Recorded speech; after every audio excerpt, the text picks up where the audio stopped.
MQM पारां हिकु भेरो ॿीहर सिंध जे विरहाङे जो मुतालबो करे सिंध वासियुनि जे फटनि ते लूण बुरकियो वियो आहे। एमक्यूएम जे अॻवान ख्वाजा इज़हारुल हसन कराची में मीडिया सां ॻाल्हि ॿोल कंदे चयो त सिंध हिकु न पर ॿ आहिनि, हिकु ॻोठाणी ॿी शहरी सिंध आहे। हू सिंध जो वॾो वज़ीर बि अधो अधु चाहिनि था। हम सिंध के हिस्सेदार हैं, हम सिंध के शेयर होल्डर हैं।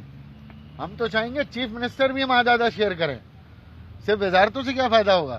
हम तो चाहते हैं वजीर आला सिंध भी जो है ना आधा हमारा हो और आधा उनका हो, तो सिंध में ऐसे ही होगा गुजारा, आधा हमारा और आधा तुम्हारा। सिंध जे विरहाङे बाबति ख्वाजा इज़हार जो इहो पहिरियों बयानु न आहे। उन खां अॻु बि हू केतिरा ई भेरा अहिड़े क़िस्म जा बयान ॾेई चुको आहे। अॼु खां कुझु महीना अॻु बि हुन पंहिंजे बयान में चयो हो त एमक्यूएम सिंध जो विरहाङो नथी चाहे, पर इहो कारकुननि ऐं अवाम जो आवाज़ आहे। ॿ ॾींहं अॻु सिंध जे गवर्नर इमरान इस्माइल बि सिंध जे विरहाङे वारे एमक्यूएम जे मुतालबे खे दुरुस्त करार ॾींदे चयो हो त सिंध जी विरासत जे हवाले सां हू एमक्यूएम जे ख़दशनि खे जाइज़ सम्झे थो। आमतौर ते जॾहिं बि एमक्यूएम सरकार खां धार थी आहे या वरी खांउस का वज़ारत वापसि वरिती वई आहे त उन्हनि सिंध जे विरहाङे जो रिंगट लॻायो आहे। हाणे बि ख़ाल मक़बूल जी वज़ारत विञाइजण खां पोइ हिननि वरी उहो रिंगट शुरू कयो आहे जेको उन्हनि जे दिमाग़ी फ़ुतूर खां सवाइ कुझु बि न आहे। सिंध जो आवाम हुननि जे अहिड़े मुतालबे खे हज़ार भेरा रद्द करे चुको आहे। विज़िट कयो अवामी आवाज़ मीडिया ग्रुप जी वेबसाइट awamiawaz.pk